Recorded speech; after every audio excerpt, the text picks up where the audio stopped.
Panginoon, sa sandaling ito tayo po ay nagtatalakay ng ating pong mga aralin galing po sa Foundation of Pentecostal Theology. At kung saan ito po ay tumatalakay sa mga ganap na doktrina natin pong kinanayuan ng po. So kaya napakahalaga po nito sapagkat sabi nga ang ating pong Sunday School ay magiging backbone, sinabing backbone structure ng ating tinatayuan ng mga pananampalataya. So kaya dito po natin matatalakay ang mga mahalagang sangkap ng ating pong tinatayuan mga katuruan o mga aral. At ating pong pangunahing paksa ngayon ay tungkol sa eschatology or eschatology.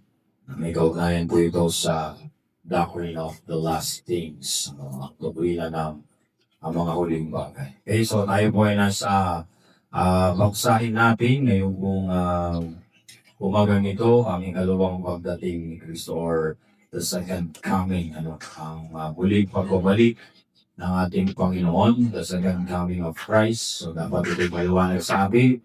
And si Kristo namatay, si Kristo nabuhay, at siya'y muling mabalik. Amen. So para sa pagpapatuloy ng ating po pagkatalakay na nabanggit ko nung nakaraan ang tinatawag na Declaration of Faith na meron po tayo then regarding sa second coming of Christ. So tayo po'y naniniwala na si Jesus ay muling pabalik. There's a manner and importance of His coming. So dapat maunawaan po natin ang kahalagahan ng kanyang muling pagbabalik, ang kahalagahan ng kanyang muling pagdating. Ano po? So, ako na ng aking nabanggit to remind us in this morning, then more than 300 times na binanggit ang usapin patungkol sa muling pagbabalik ng ating Panginoon. So, napakarami po nun. So, sa kabuuang bilang ng mga talata, kung may kitagundaan ang binanggit, ang senaryo o sabi nga ay mga may kaugnayan sa muling pagbabalik ng ating Panginoon ay nangangahulugan na sa bawat 25 na mga talata ng Biblia ay binabanggit isang beses ang muling pagbabalik ng ating Panginoon. So ibig sabihin yung frequency, yung dami ng pagbanggit sa sinasabing bahagi nito. Kaya ating pong bigyang importansya sapagkat napakalaking bagay nito yung mga nawaan po natin. Meron pong tinatawag na pag-asa ng sa muling pababalik ng ating Panginoon. The hope then in the second coming. So kaya ito po ay ating binibigyan pansin. Then the hope of the second coming provides motivation for practical Christian living. So kaya po yung pagkakaroon ng pag-asa sa muling pagbabalik ng ating Panginoon ay magdadala sa atin ng motivation. Then when you say motivation, ito po yung magsusulong o magtutulak sa atin upang lalo pong mamuhay then ng pamamaraan ng isang Kristiyano sa tunay na kahulugan dito. Kasi maraming mga Kristiyano pero hindi po lahat ay pinamumuhay ng tunay na kahulugan ng pagiging Kristiyano. Pero dahil tayo na naunawaan po natin ang muling pagbabalik ng Panginoon, o tinatawag na second coming, then ay magtutulak sa atin para sa praktikal na pamumuhay Kristiyano ang katotohanan na siya anytime ay pwede bumalik ang Panginoon. Okay? So, bigyan natin ng pansin ang ilan sa mga ito. So, number one, then ang motivation natin po makikita, then yung pong pag-iral ng pag-ibig para sa mga kapatid sa pananampalataya. Okay, so ibig sabihin, kapag ito'y ating pong naunawaan ay mas lalo na yung pong tinatawag na brotherly love, may strengthen po ito lalo, matitiin ng mabuti, then ang ika nga ay katotohanan ni Bill dito. So mababasa po natin yan. Kailangan natin yan sa 1 Thessalonians chapter 3, verse 12 and verse 13. So ibig sabihin, yung umagang ito, mga minamahal, then ang kanyang ulit pagbabalik ay dapat pagsagana lalo ng pag-ibig sa bawat kapatiran. Basahin natin, 1 Thessalonians chapter 2, verse 12 and verse 13. 3 verse 12, at kayo palagungin at pasaganayan ng Panginoon sa pag-ibig sa isa't isa at sa lahat ng mga tao na gaya naman ng aming siyempre. Verse 13, upang matibayin niya ang inyong mga puso na walang magpipintas, matanalan sa harapan ng ating Diyos at Ama sa pagparito ng ating Panginoong Jesus na kasama ang kanyang lahat ng mga kapatid. Yun, sa pagparito ng ating Panginoong Hesus. So ito po ay tumatalakay sa muling pagbabalik ng ating pong Panginoon sa pagparito. Ibig sabihin, nakagaling na siya, pero siya muling babalik. So kaya, upang matibayin niya ang mga puso. So, yung pag-ibig sa kapatid. So, kung ito po ay malagay sa ating pong puso, ang ital sa ating pong kaisipan, ang muling pagbabalik ng ating Panginoon ay mas strengthen yung ating pong kalooban, then para tayo po ay lalong ibig sa ating mga kapatid sa pananampalataya. Okay?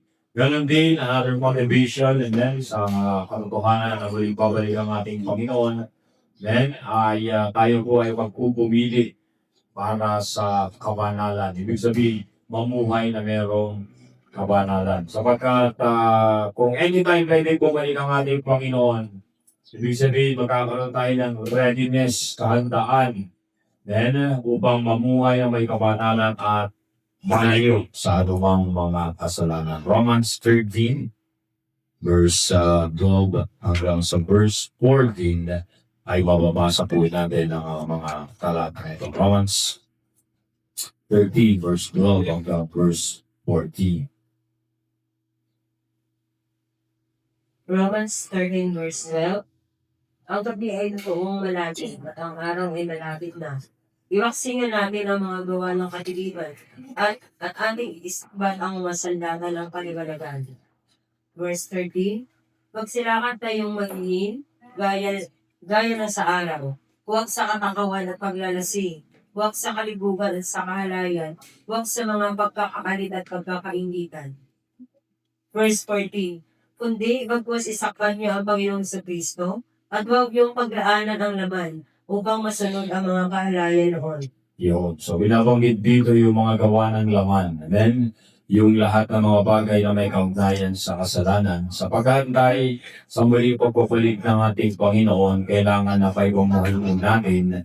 Then, yung buong buhay na mayroong kabanalan at kailangan mapagtagumpayan na ang mga gawa ng laman. Sapagkat anytime na bumalik ang ating Panginoon na tayo masumpungan sa ganitong sitwasyon, sa ganitong kalalagayan, ay maaari tayo na sabi nga ay malagay sa ganitong kondisyon at kalalagayan na kung saan then ang ating pong kawalan ng kabanalan at pananatili sa kasalanan ay magpahama sa atin. Dagdag natin ang talata sa aklat ng Titus or Tito chapter 2 verse 11 hanggang verse 13. Titus 2:11 hanggang 13. Titus 2 verse 11, sabagat nakakita ang biyaya ng Diyos, pagkadalang kalangtasan sa lahat ng mga tao na nagtuturo sa atin upang pagtanggi natin sa kalikuan at sa mga kahalayan ng sanlibutan ay marapat pabuhay tayo kay pagpipigil at patugit at dalan sa panahong kasalukuyan ng sanlibutan ito. Nahintayin niya o mapalad na pag-asa at ang pagpapakita ng kaluwalhatian ng ating Panginoon Diyos at ang pagligtas ni Jesu Cristo. Then hintayin ang mapalad na pag-asa. So sa verse 12, binanggit dun yung mga sinasabi, na kahalagahan na nagtuturo sa atin ang salita ng Panginoon upang tanggihan ang lahat ng kalikuan o kabaluktutan, kasalanan, kasamaan, at lahat ng mga kahulayan. Ibig sabihin, mga bagay ng sanlibutan at tayo tinuturo at dinadala upang magkaroon ng pamumuhay na merong katwiran, pamumuhay na merong pamibigil sa kasalanan, at pamumuhay na merong kabanalan. So kaya habang hinintay natin ang ating Panginoon, ngayong umaga mga minamahal ay tinatalakay nito ang katotohanan na anytime na pwedeng maaaring bumalik ang Panginoon, kaya dapat natin ipamuhay ang ating buhay na mayroong kabanalan. Ano bang motivation para sa karamihan na pamumuhay Kristiyano sa paghintay sa muling pagbabalik? Okay? So ito magdadala sa atin upang tayo po ay magkaroon ng pagtatapat sa pagtitipon para sa magsamba. So minamahalaga ito ang kahalagahan ng pakikibahagi, pagdalo sa mga gawain para sa pagsamba. Hebrews chapter 10 verse 25. Mababasa po natin ang mga talata hinggil dito. Hebrews 10:25. Hebrews 10:25.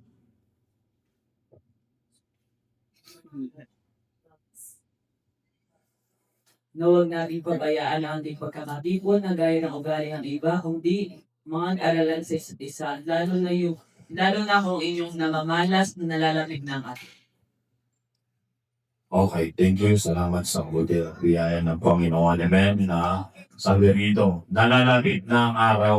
Amen. Kaya kayo mga aralan sa isa't isa. Ano yun? Huwag pabayaan ang mga pagkakatipon. So, kaugnay, nang nalalapit ng araw, sa English version, ito po ay may kaugnayan, amen, sa pagtalakay sa huling panahon. Amen. The last days, amen, nalalapit ng araw. So, kaya, ganun dapat, amen, ang ating pong buhay sa ating paglilingkod ay nilalakip nating mabuti. Ano po, na hindi mailayo ang ating sarili sa mga pagkakatipon. Ano pang motivation? Amen? Na dapat, amen, sa ating pong paghintay sa muli pagbabalik ng ating Panginoon. Amen? Para sa katapatan sa paglilingkod bilang mga Kristiyano. So, ibig sabihin, ito ay may kaugnayan sa ministerial duty. Ano po? So, meron po mga ministry na pinagkakatiwala, amen, sa mga mananampalataya. Amen. So, kaya kailangan ay yung faithfulness in Christian service and ministry. Ano po? So, dapat ay ginagawa na meron pong katapatan, amen, ang mga paglilingkod at mga ministeryo. Okay, so kaya hinihingi ito ng salita ng Panginoon sa atin, mismo ng ating Panginoon Diyos sa 1 Timothy chapter 4 verse 13 hanggang sa verse 16. Ay mababasa po natin.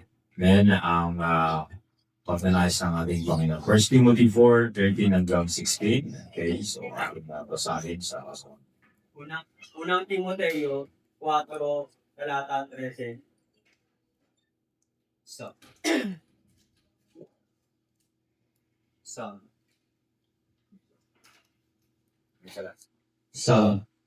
Hanggang ako'y pumarial, ay magsikap ka sa pagbasa, sa pag-aaral, sa pagtuturo.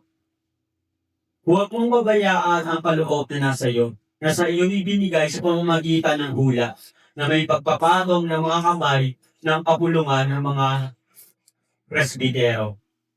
Magsipag ka sa mga bagay nito, tumalagaan, lubos sa mga ito, upang ang iyong pagkasulong ay mahayag sa lahat. Mag-ingat ka sa iyong sarili at sa iyong guro. Manatili ka sa mga bagay na ito, sapagkat sa kagawa nito ay ang iyo rin sarili ang ililigtas mo at pati ang mga nagsisipakinig sa iyo. Okay, thank you. So makikita po natin dito na yung kung habang naghihintay sa ating Panginoon, ang nais ng ating pong Panginoon tayo magkaroon ng pagtatalaga, commitment, na may katapatan. Of course, hindi ka lang magtatalaga, dapat gagawin mo ng may katapatan sa paglilingkod. Amen? Ang mga ministeryong iniatang sa atin ng ating pong Panginoon. So napakahalaga nito ngayong umaga mga minamahal. Amen? Kaya po tayo po ay tinuturuan sa mga araw na ito samantalang naghihintay sa huling pagbabalik ng ating Panginoon. Another thing, amen, sa paghihintay sa huling pagbabalik ng ating Panginoon, dapat maging motivation natin yung tinatawag na desire para sa mga kaluluwang hindi pa naliligtas. And dapat ay we need to have continued passion for souls. Amen? Yung patuloy na desire o pagnanasa na yung mga kaluluwa ay na hindi pa ligtas, amen, ay kinakailangan na sila ay maabot. Amen. So kaya napakahalaga nito habang hinihintay natin ang muling pagbabalik ng ating Panginoon. Makikita po natin ang ating mga referensya. 1 Thessalonians chapter 1, verse 9 hanggang verse 10. 1 Thessalonians 1, 9 hanggang 10. Okay, so please read. 1. 1 Thessalonians chapter 1, verse 9 hanggang sa verse 10. Mga taga-Tesalonia 1 verse 9. Sapagkat sila rin ang nagbabalikan tungkol sa amin kung paano nangakapasok kami sa inyo at kung paano nangagbalik tayo sa Diyos mula sa mga Diyos-Diyosan upang mangaglingkod sa Diyos na buhay at tunay. Verse 10. At upang hintayin ang kanyang anak na mula sa langit na kanyang ibinangon sa mga patay, si Jesus nga na nagligtas sa atin mula sa galit na darating. Okay, so makikita po natin dito yung damdamin ni Apostol Pablo, amen, kung saan sinasabi niya rito na sa paghihintay, sa pagbabalik ng anak ng Diyos, o lagi kundi ang ating Panginoon Jesucristo, ay ganoon na lamang yung kanyang sumikap na makapasok sa buhay ng mga tao through evangelism, amen, at sa gayong bagay, amen, sila ay umabot. Napakahalaga, ang minamahal na maunawaan po natin, amen, yung desire patungkol sa tinatawag na soul winning, amen, passion for soul.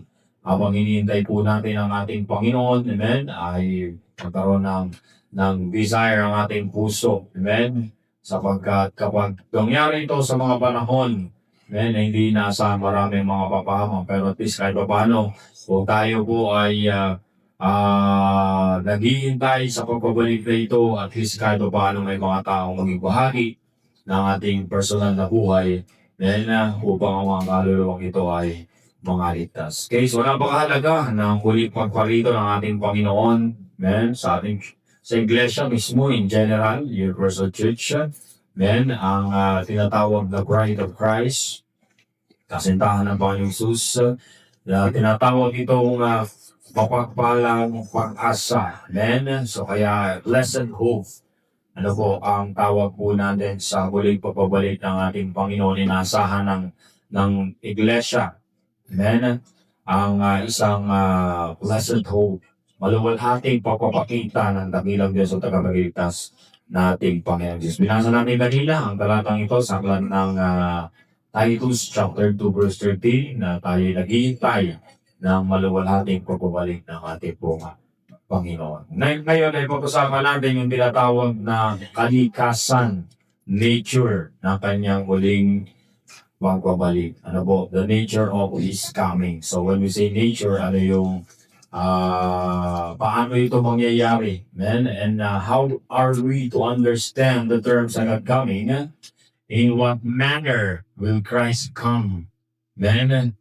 The second time. So we will answer the question, but it will be helpful for us to discuss some of the false explanation of the meaning of the second coming. So pag-usapan muna natin yung mga maling mga panapananaw, puro-puro at mga katuruan na tinatanggap ng ilan sa usapin ng muling pagbabalik. Maraming mga tao naniniwala sa muling pagbabalik ng ating Panginoon. Lamang mga minamahal, amen, ang mga katuruan dito po nagkakaroon po ng diferensya. So, let's talk about what the second coming is not. Amen?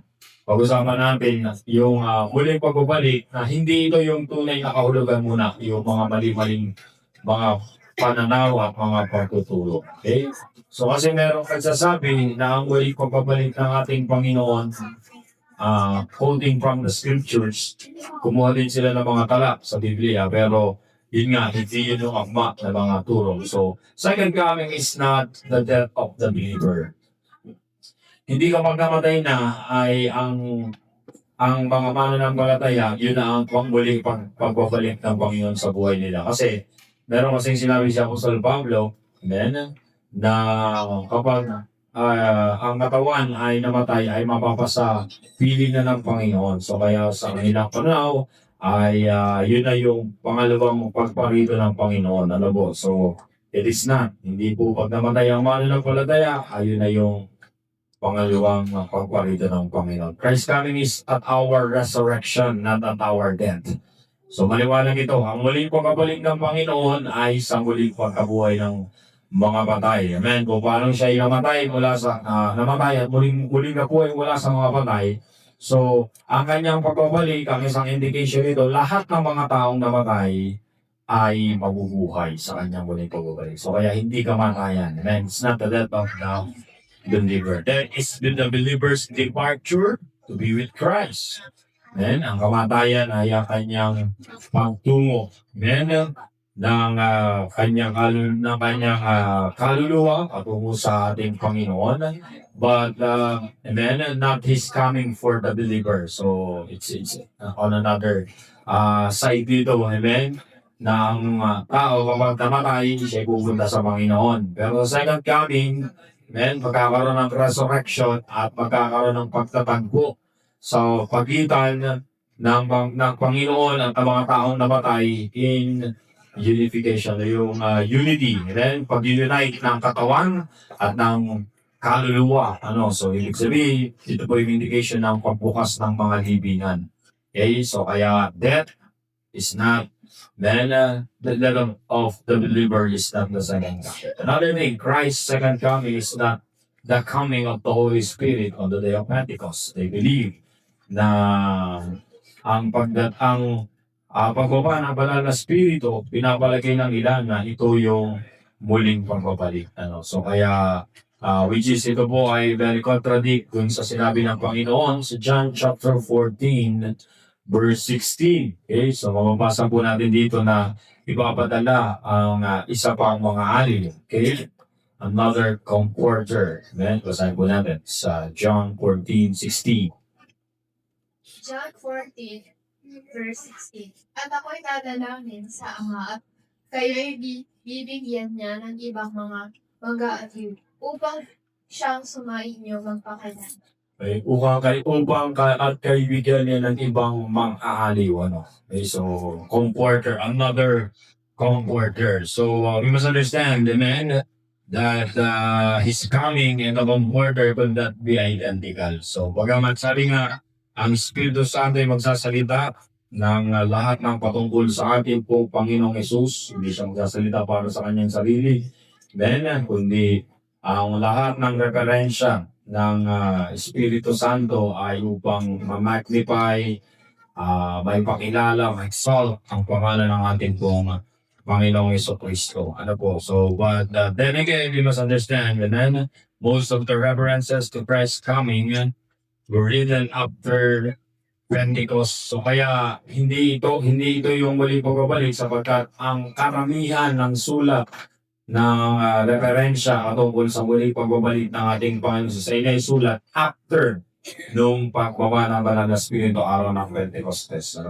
Okay? So another thing, Christ's second coming was not the destruction of Jerusalem. So may mga nagtuturo na dumating na ang ating Panginoong Yesus sapagkat nagkaroon na ng tinatawag na dakilang kapigatian. But then again, ang dakilang kapigatian, pag sinabing dakilang kapigatian, ito po yung great suffering na mangyayari sa buong mundo.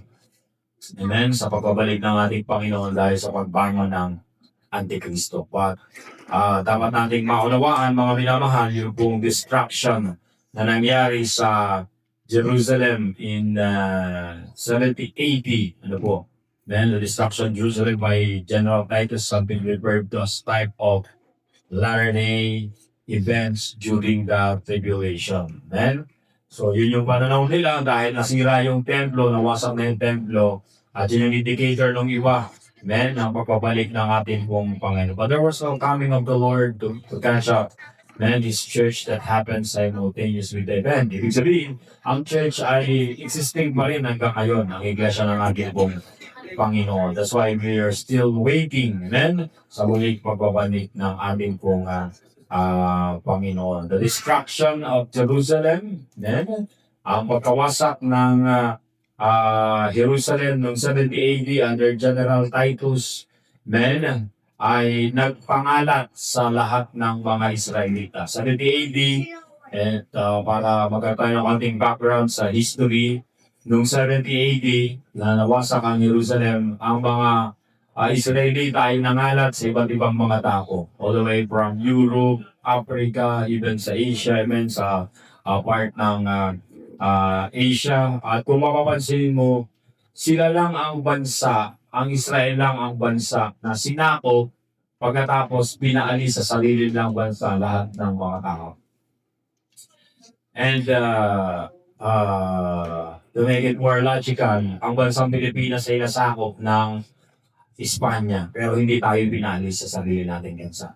Then, ang kaisa-isang bansa na pinangalat lahat ng mga tao, pinaalis at sinakop ng iba-ibang mga bansa, then, at pinanirahan ng iba't ibang mga lahi ay ang Israel. Ano po? The reason why yung pong existence nila, then, ay ika nga dahil sa kanilang pangangalat, then yung identity nila as a nation, nawala ko yun. Then, so hindi po ito na balik ng ganon kabilis sapagkat ito sa propesiya na magkakaroon ng tinatawag na destruction, amen, ng Israel. So kaya makikita po natin na ang pagbabalik ng ating Panginoon, it will be the mark of gathering of Israel.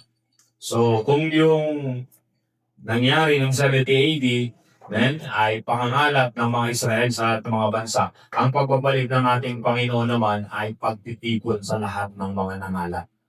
So it happens 1948 nang muling ma-establish ang Israel as a state or as a nation. 1948 nung nagpasimula, but until now they have contentions. Meron pa rin po paglalaban na may mga bansang hindi kinikilala ng Israel ay isang estado, isang bansa.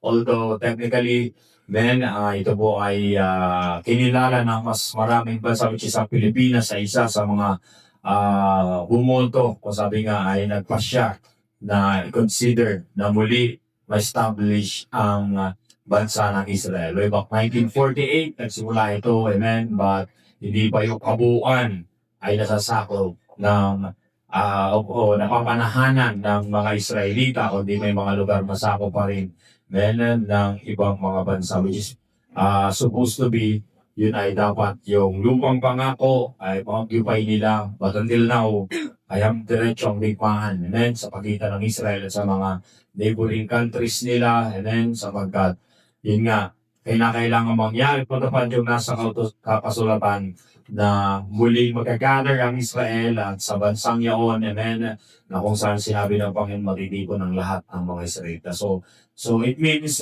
the tendency na muling bumalik lahat ng mga may blood line, amen, ng mga Jewish mula sa lahat ng mga bansa, sila ay babalik sa bansang yaon. So kaya, the second coming, amen, is the regathering. Ano yung pong muling pagtitipon sa mga nangalat na lahi o lipi ng mga Israelita. So Christ's coming will mark then the gathering of Israel. Okay, another thing, second coming is not conversion.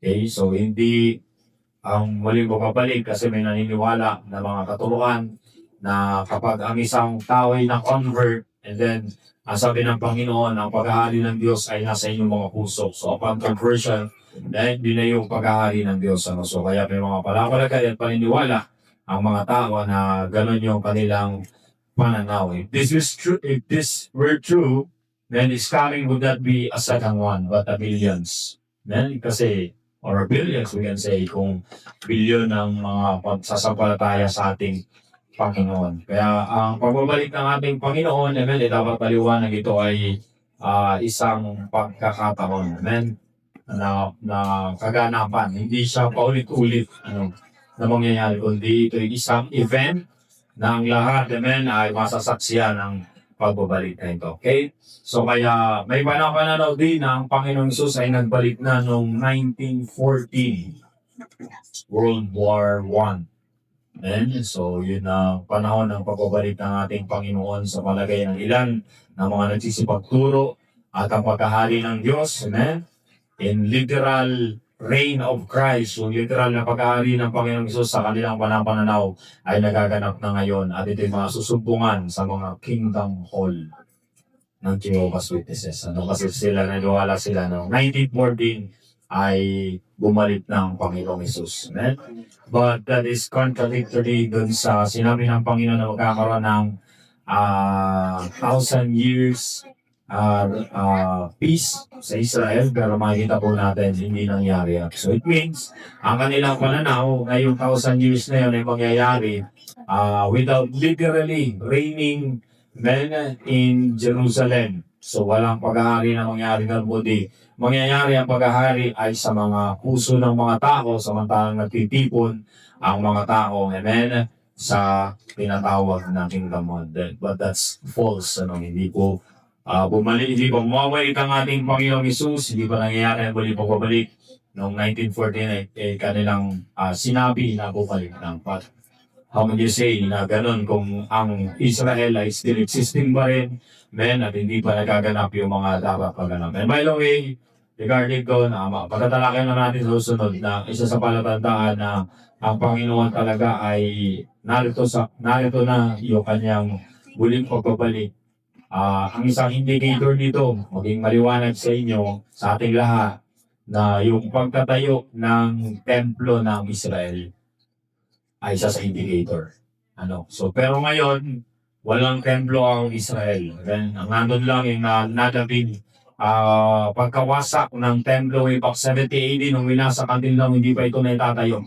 Which is, kung tutusin, kung talagang nandun na yung power ng Israel sa pagtatayo, pwede nila gawin anytime. Pero bakit hindi pa naitatayo? Diba? Ano yung mga hadlang? Ano yung mga dahilan? Ano yung mga tinatawag na mga hindrances para sa pagkatayo ng templo? First of all, yung Dome of the Rock, kung saan nakatayo yung mosque na itanayo ng mga Muslim. Yun mismo yung exact location kung saan nakatayo yung templo.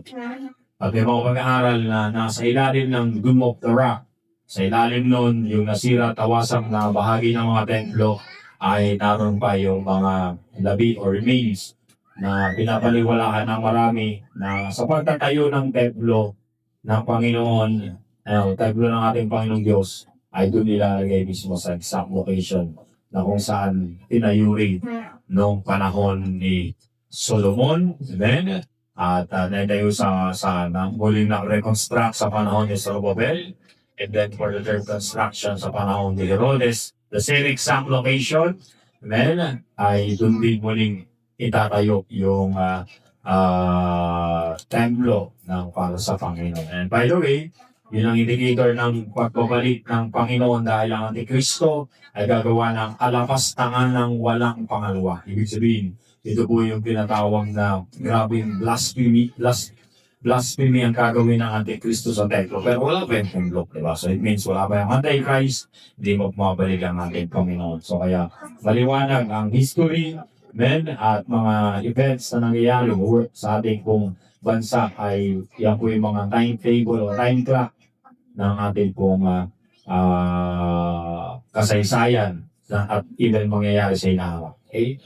So pag-usapan natin what the second coming is. Yung pong kahulugan talaga ng huling pagbabalik. Nabanggit natin yung ilan na mga hindi. Ngayon naman pag-usapan natin yung mga tunay na kahulugan ng huling pagbabalik. Okay? Number one, natin maunawaan, the second coming of Christ is a literal coming or return. Ito na binanggit ko kanina.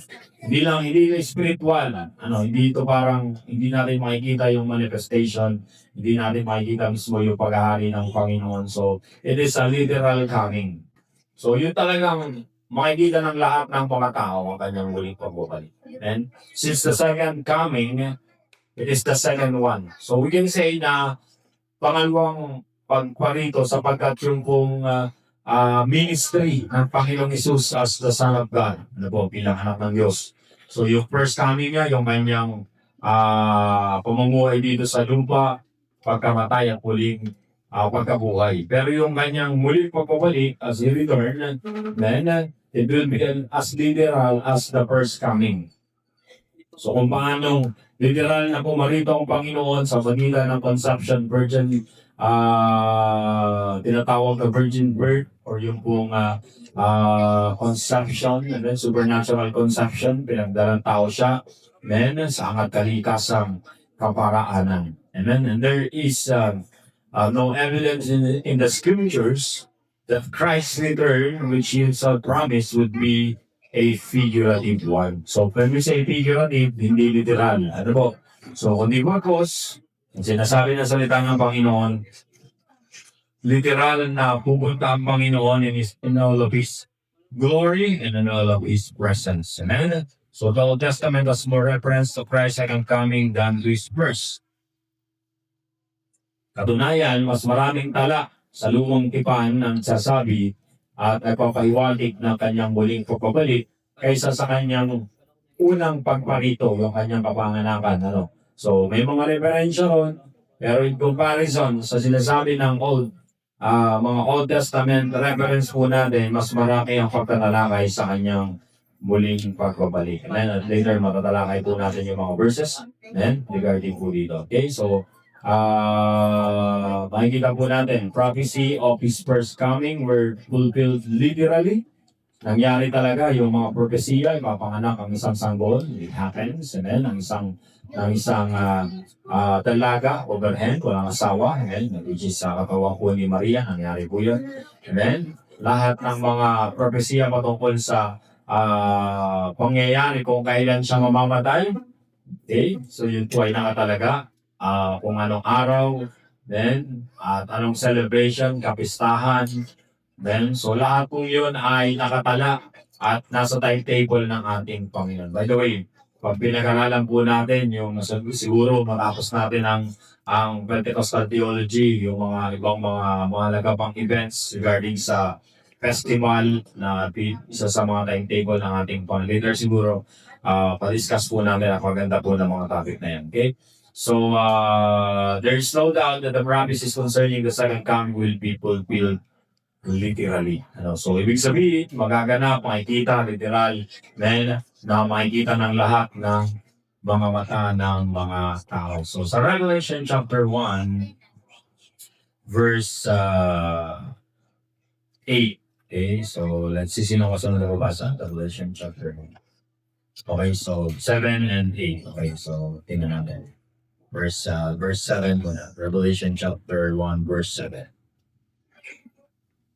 Narito, siya'y pumaparitong nasa sa mga alapaap at makikita siya ng bawat mata. At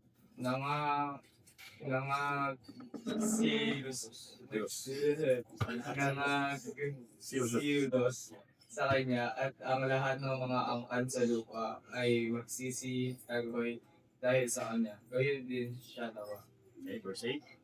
Ako ang Alpha at ang Omega, sabi ng Panginoong Diyos, ngayon at ang nakaraan at sa darating, at ang makapangyarihan sa lahat. Yun. Okay, so sa verse 7, makikita natin na binanggit dito na makikita ng lahat ng mga mata. Pati yung umulos o nangagsiulos sa kanyang tagiliran. And those who pierce his side. Patay na yung mga yun. That was more than 2,000 years ago. Di ba? Patay na. Pero sabi ng Bible sa verse 7, makikita siya ng lahat ng mga mata. It means, mabubuhay yung mga patay. Ano? Na siya'y nasa alabap, ang sabi doon, makikita yung kanyang pagparito. At lahat ng mga angkan sa lupa. Pinagil doon sa verse 7. Maliwanag.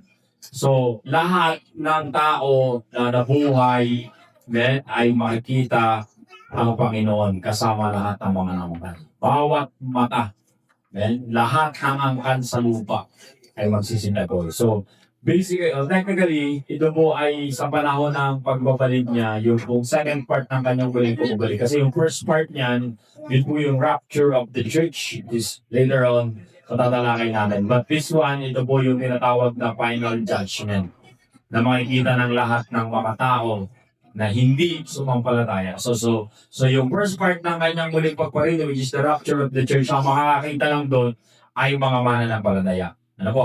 So in this particular verse, ito po yung final, for the final judgment na mangyayari, na sa kanyang pagparito, ito na yung malapit na yung kahatulan sa lahat ng mga tao na hindi sumampalataya sa Diyos. Amen? Both in the Old Testament and New Testament na mga nabuhay. Amen? ay makikita ang pagdating ng ating Panginoon literally. Okay? So for the meantime, hanggang dito lang po ng ating pag-aaral. We are just right on time para po makapag-prepare tayo. So kung matapos tayo ng 11:30 as much as possible, amen, kung ano yung nakalagay sa ating pong invitation, at sinasabi natin 11:30 ang tapos na, ay hanggat maaari magawa natin. Okay, so kaya titigil tayo sa ating pagtuturo para bigyan tayo ng ilang mga katanungan. Kung meron tayong mga questions, okay, we can entertain some questions regarding sa ating tinatalakay ngayong umaga. Meron ba kayong tanong? Okay, clarification, anyone, okay, please, microphone para mas marinig ng iba. So, verification po doon, Pastor, yung sa mga natalakay natin last time. Di ba po, wala pang laman yung langit. Kasi ibang sa langit pupunta yung isang mananampatay sa paraiso ka. Bilang Kristiyano, ano po ba yung tamang term or dapat natin sabihin, halimbawa ba mahal na tayo sa buhay na patay na, di ba pag may mga special occasion sinasabi natin, di ba ba, happy birthday Papa in heaven, pero wala pa naman po talaga sila sa heaven. Ano po ang dapat natin kayang gamitin bilang Kristiyano para ba itama doon sa kung ano po yung nasa kasulatan? Technically, ang assumption talaga natin pag ang tao ay namatay ay nasa langit, which is the paradise.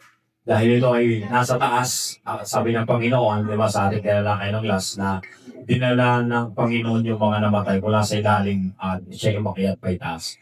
So technically, yung pong paradise ay somewhere in second heaven. So if it is second heaven, we consider it heaven, but not the heaven of heavens. So technically, kapag ginamit natin yung salitang langit, sabi ko nga sa inyo, amen, malawak kasi yung kahulugan nito. So kaya kung sabihin natin na yun din yung katulad ng pagbanggit natin na happy birthday in heaven, di ba?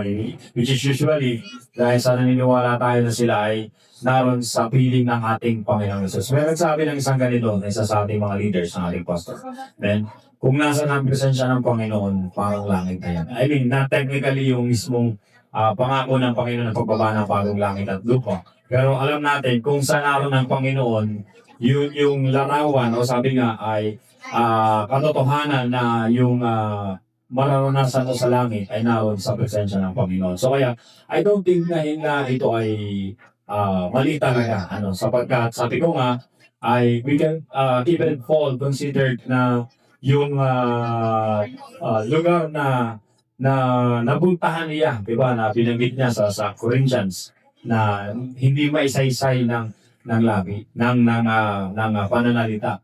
Okay? So kaya sa palagay ko, dahil ang paraiso ay nasa taas din, which is sabi ng mga commentators, nasa second heaven nga, which is considered also na langit.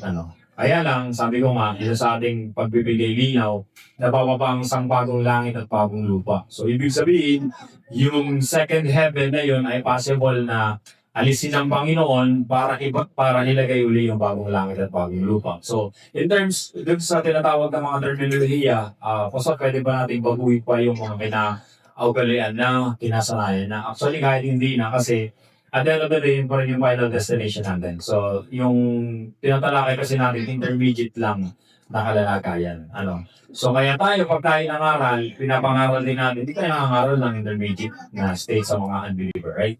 Hindi natin sinasabi na, pag tao ay napatay, pumunta muna siya sa paraiso, and then, sa piling naman, no, we don't say that. Ang atin ay direktang langit na rin. Kasi, intermediate nga lang, pansamantala. So, unless makarating sa church natin, saka natin sinasabi na pinapaliwanag na ang langit sa ngayon na inita ng Panginoon ay wala pang laman. So, ibig sabihin, hindi pa siya dumarating. So, we have some proof nung nakaraan, John chapter 14, verse 1 hanggang verse 3, amen, na sa muli pang pagbabalik ng ating Panginoon, saka tayo turoon sa langit na inihanda ng ating Panginoon. Okay, so kaya, doon sa tanong, kailangan pa ba natin baguhin? I don't think so na kailangan pa natin. Kasi technically, doon din naman talaga ang ating final destination. So, it's okay. No problem. Amen? Kung banggitin natin yun. So, ayun nga, ang second heaven, which is pinapalagay, kasi nga, wala tayong text na makukuha eksakto. Pero, pinapalagay ng mga komentarista na ang paraiso ay, kumbaga, nasa malapit na lugar na kung saan naroon yung heaven of heavens or langit ng mga langit. So, next meeting natin siguro mas i-further ko yung discussion din doon sa three kinds of heaven para mas maging malinaw. Kasi minsan doon nagkakaroon ng technicalities sa pagbanggit ng salitang langit. Okay? So kaya we have first heaven, second heaven, and then we have the third heaven or what we call the heavens of heavens. Okay? Heaven of heavens. Okay? So kaya hindi na kailangan natin baguhin yun. Yun ang mas pinakamabuti. Okay, so wala naman doon, wala tayong na-compromise doon. So wala tayong na-violate. Tingin ko dahil sa pagkat yun din yung final destination talaga natin. Okay. Okay, so I hope na clear yung tanong ni Sister Jill at even yung kasagutan. Okay, anyone? So meron po bang additional question that, about sa ating mga tinalakay? Amen. So meron pa ba? Karagdag mga katanong, okay? So, wala na kayo clarification, amen, or ano pang mga bagay na magugulo sa inyong kaisipan. So, pwede nating mag-discuss in ahead dun sa mga pwede pa nating pag-aralan. So, meron bang? Wala nang tanong? Okay. Maliwanag lahat ng ating na mag-aralan. Thank you, Sir Jean, sa isang magandang katanungan. Men and clarification. Okay, wala na talaga. Wala na kang question. Okay. So, napakaganda ito mag-aralan. Hopefully, even next ay tayo ay makapag-raise ng question para mas mamalawak natin. Kasi, sabi nga ni Pastor Boyet or sa ating leader, men, ay isang wisdom ang pagtatanong. So, kaya ang mga tumatanong ay mga pantas. Hindi dahil wala silang alam. Kundi gusto nilang magkaroon pa ng dagdag na alam. Okay? So, interview pa tayo ng isang question. So, last, sister.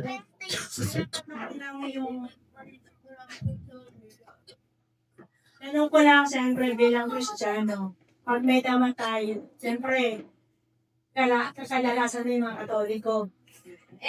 Siyempre, yung pangpasok tayo sa simbahan nila, ang daming okay lang po bang pumasok sa loob na nakikiupo ka rin sa kanilang church? Okay. Good question. Ako, pag ako may mga kamag-anak naman, hindi talaga ako pumapasok. Hindi na ako pumapasok doon sa nag-aantay ako sa labas. Nag-aantay kami sa labas. Hindi alam niya ni Mrs. Nag-aantay kami sa labas. So, kasi, una ay, of course, kung ikaw ay sa sarili mo, may espiritu ka ng Diyos, mag-i-grip ka talaga sa loob. Mag-i-grip ka. Amen? Kung may espiritu ka ng Panginoon, then, makikita ko yung mga nasa loob. May espiritu kasi sa likod ng mga Diyos-Diyos. Maniwala ka sa akin, pag may espiritu ka ng Diyos, maunawaan mo yung sinasabi ko. Pero kung yung espiritu ng Panginoon, hindi malakas kumbaga yung pagkilos ng Panginoon sa iyo, bali wala lang sa yan i-date na yan. Wala naman, hindi naman ako sumasamba dyan sa mga yan. Hindi naman. Pero isipin mo si Pablo. Then, nung si Pablo ay pumunta doon sa isang lugar sa Atenas, nung nakita niya yung mga Diyos-Diyosan, hindi siya pumasok mismo, lumapit saan. Pero nakita lang niya na nagkalat, nagkrimpyukan ng spirit. So kasi, naunawaan natin, sa likod ng mga tribulto at mga Diyos-Diyosan, may spirito kumikilos dyan. So technically, pag pinag-aralan mong mabuti, may mga lugar na kapag pumasok ka sa tinatawag na territorial dispute o kaya naman ay tinatawag natin na teritoryo ng gawa ng kaniliman, pwede kang maapektuhan ito. Kasi, ang parang pinahituloy mo yung sarili mo na may iwan pa, na which is supposed dapat hindi na. Then, kasi, pumasok ka sa isang teritoryo ng kaaway. Walang pagkakaiba yun sa digmaan. Pag ikaw pumasok sa teritoryo ng kaaway, kung ikaw ay isang sundalo, sigurado may mangyayari sa iyo. Diba? So, ganun din spiritually, kaya kami pinipilit namin, and hanggat maaari kung may mga events na yung pamilya namin, hindi na kami pumapasok. And number 2, makikita nila yung stand natin. Diba? Na hindi na tayo pumapasok doon, hindi dahil sa kaartehan, kundi may tinatayong tayong mga doktrina o mga katawan. Diba? So, sila, pag pumasok sila sa ating mga wala naman silang alam sa spiritual na battle. Pero tayo, may alam tayo. May spiritual tayong higma. The reason why, hanggang maaari, kung maiiwasan, kung kakayanin. Ako kasi, tinatayo mo talaga na hindi talaga. Amen. So, technically, sabi nga ng salita ng Panginoon, hindi ka pwedeng makipag-isa. Amen. Hindi mo pwedeng pagsamahin ang Diyos at ang mga Diyos-Diyosan sa iyong buhay. So, kasama doon yung presensya natin na tayo pumunta pa sa mga lugar na alam natin, sa likod ng mga Diyos-Diyosan may Espiritu yan.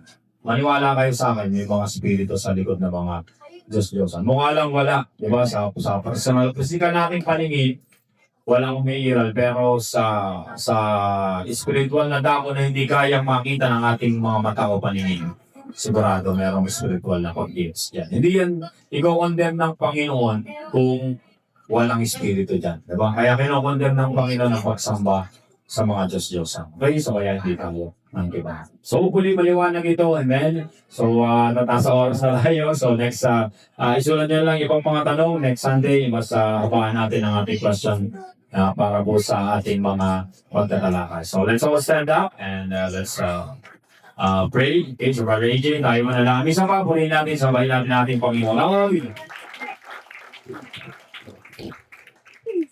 Panginoon, marami pong salamat, O God, sa panibagong araw na ito, sa mga aral, O God, namin pong natutunan ngayong oras na ito.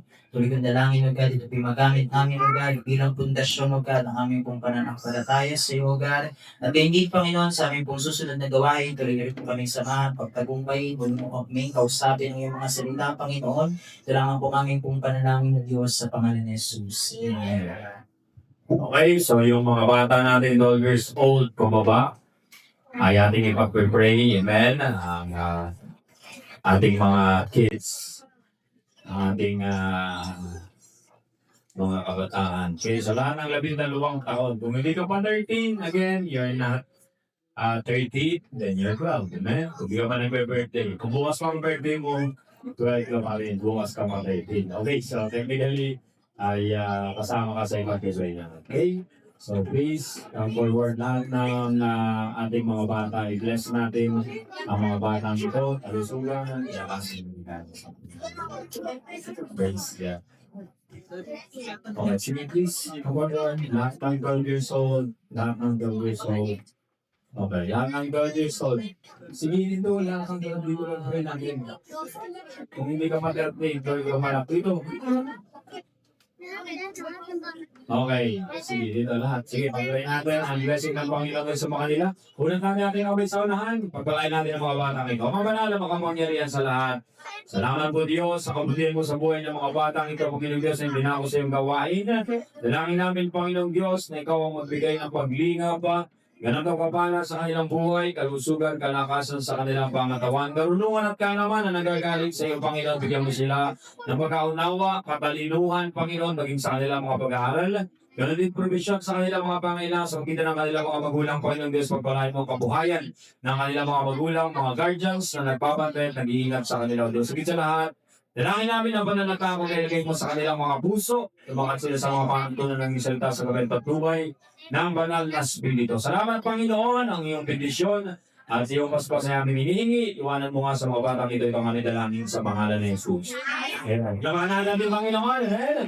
Hallelujah. Okay, sa mga kapatid na rin sa inyong mga buwan, pwede na ready ang ating music team anytime. Amen. 10 minutes mula ngayon. Dahil po ay pakasimula para po sa ating pumbukain worship service. Pwede mo na lang, hindi ba nga nalangin para hindi po natin matanggap. Amen. Ang mga pananalita ng ating Panginoon. God bless you.